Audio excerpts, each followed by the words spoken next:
And hello, beautiful friends. It is May the 11th, and I apologize for the gap in garden viewing, but man, life's been busy. Now, yeah, I should have shown you the gorgeous display of daffodils and tulips and crocus, and I didn't get them filmed. I've also spent maybe 6 hours weeding, and maybe that will look better because of that, but here we are.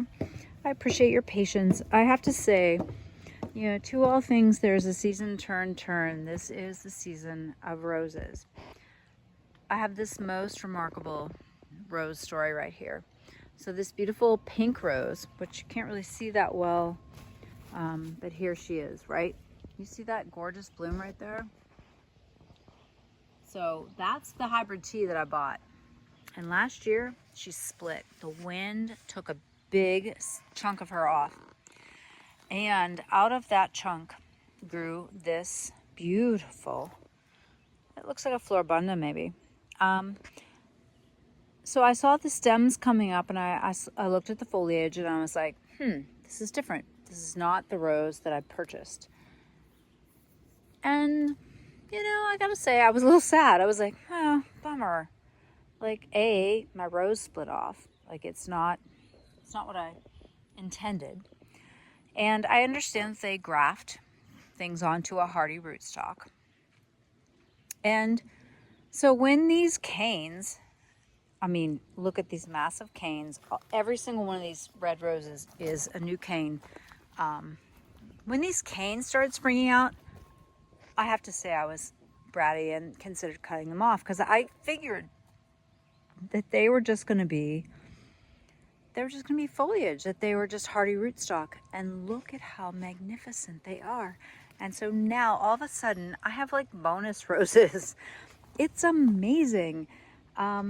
So it's a good reminder for me that sometimes things that don't work out the way you expect to are magnificent. This also makes me think of all of these strawberries. Look at these strawberries. Look at the coverage. I have to say, we picked probably 2 pounds easily of strawberries yesterday. This was 4 plants that I planted 4 years ago. So, 4. Look at the asparagus. Unfortunately, we traveled and the asparagus went to seed super early, but I'm assuming or hoping that it means that it will be incredibly abundant next year.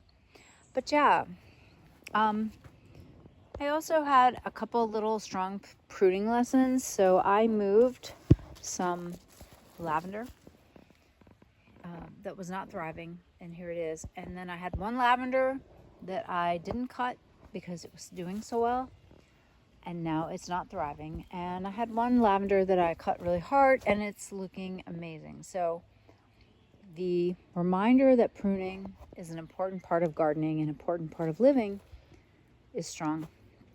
Now check this out. Look at this calendula. I live in zone 7B in southwestern Virginia, and these calendula seeded in the fall and overwintered. This is not normal. I will enjoy the not normal of it, but it's incredible. Like, normally you hope for one rose, 1 or 2 blooms at Mother's Day, and look at the blooms. Now, here's some beautiful sage, and then here's one of those, you buy it at Lowe's and forever blooming roses things. But my goodness, that's one.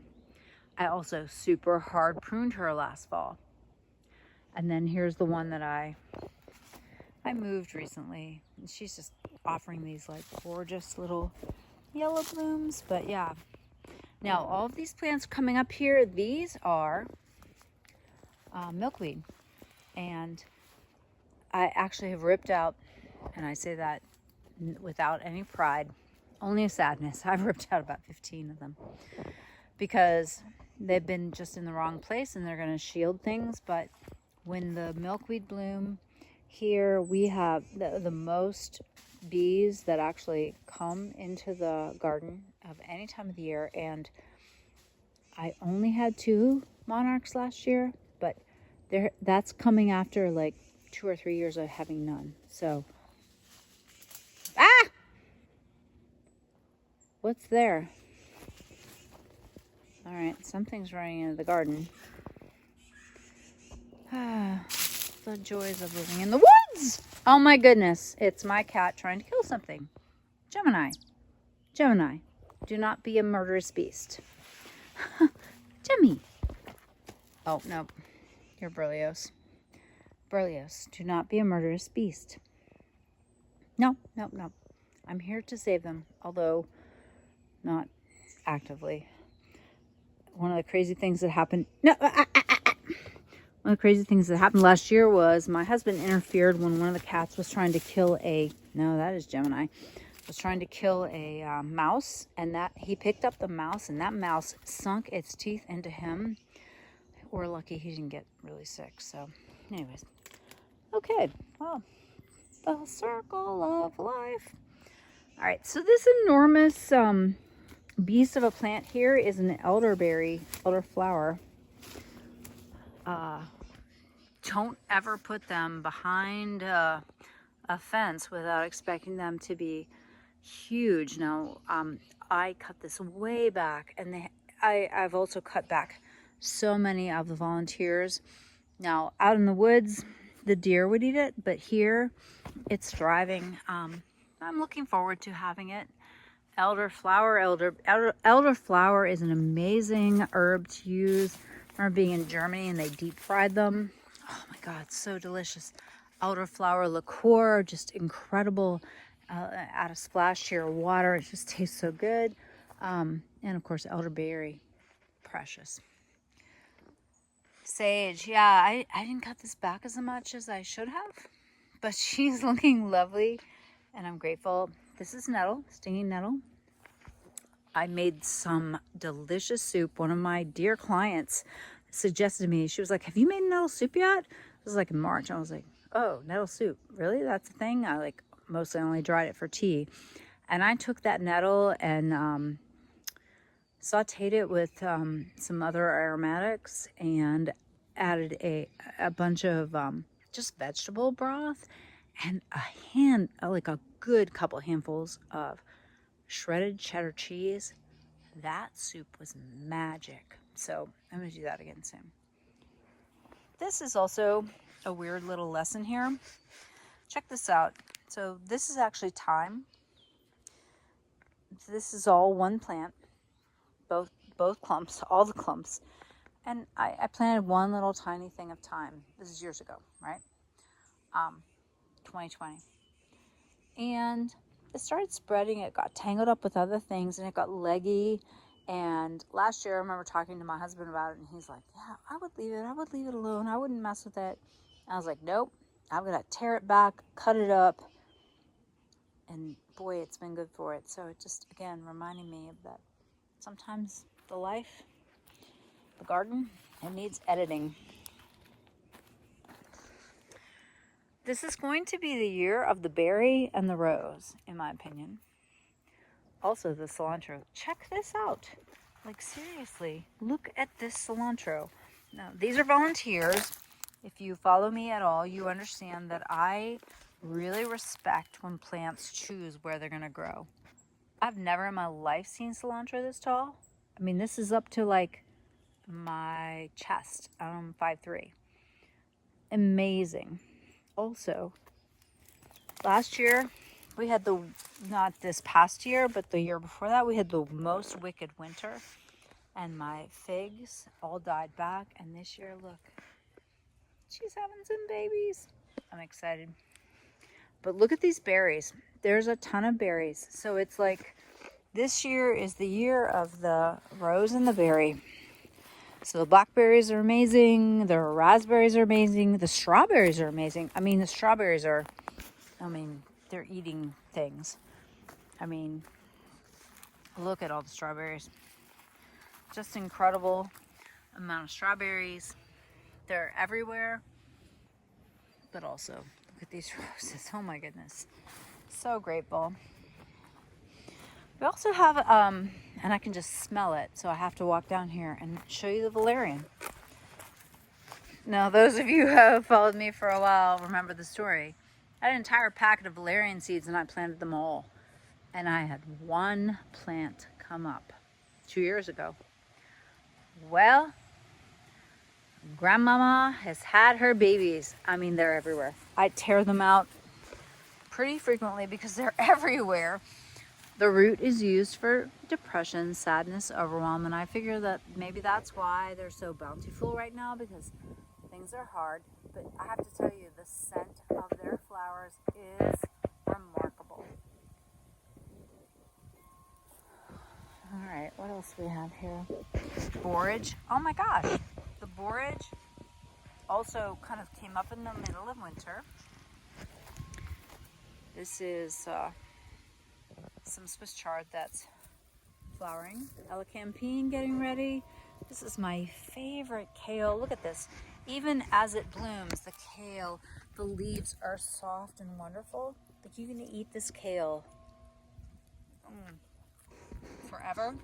It's Russian red. It came from Baker Creek seeds. Incredible.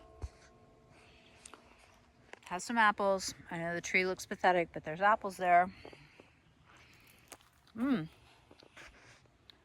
Cute little lavender coming through. Volunteer tomatoes. Volunteer calendula. My goodness. And this like luscious sedum.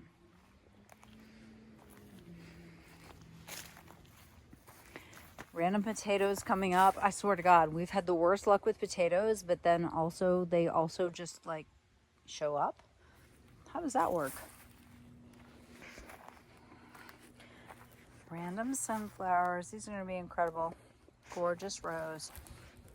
Like, nothing fancy, but man, a good rose.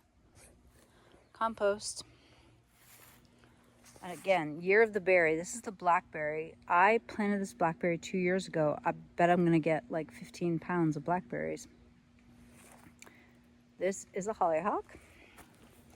My poor little plastic containers that I thought were going to be my answer for the potatoes, because I kept having voles or moles or something eat them all. You know, after being a gardener for many years, I am finally deciding that plastic is not good. No matter how good it can seem at the time, plastic is bad. I am getting rid of all plastic. Even like, look at my plastic angel. I mean, get down to it, right? She's gotten knocked over twice and her wings broke off. Bad symbols. And both of which happened at moments when I like realized like, wow, the angel's losing her wings. But still, like, as much as I love her, plastic is not where it's at. Here's the greenhouse. Still not Instagram ready, but totally productive. Amazing parsley and onions. My lettuce is going to seed, and what I normally do in the greenhouse is go ahead and let it go to seed, top off the beds, and like let it plant itself. Oh my gosh, look at this wild spinach. Hello, friend. You're like growing by the day. This stuff is so yummy. And then this Baker Creek lettuce, good soft salad. It's been the winner of the winter garden. Now you have to remember, I planted this in October last year. It did not go very well because it was really cold and dark here. But it totally has done great now, and we have enjoyed so many salads, and I look forward to letting it grow and letting it self-seed. Well, as is always with these garden videos, I just hope to normalize a non-Instagram, like, you know, I just don't hang out here gardening for pictures. I do this in between trying to maintain a job and a life and raise 4 children, maintain a marriage, and some other stuff. So I hope that you appreciate this. If you've watched this far, like, honestly, thank you. Show me a picture of your garden. You can always email it to me, jill@newittastrology.com.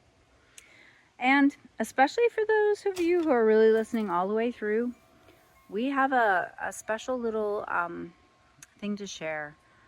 Last year in February of 2023, we bought a small property in Portugal.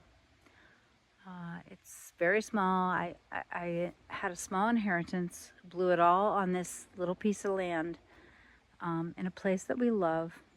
It has lemon trees and orange trees and just all these other plants that I've always just only dreamed of growing. It has a pomegranate, my God, right? But we're figuring out what to do with this property and this life so that we can embrace that one over there. And if you're interested in hearing more about that, comment below so that we can decide whether we need to devote energy to sharing that, because I think people would be interested, but also I'm just really not sure. So, all right. Happy gardening, friends, and happy spring. Namaste.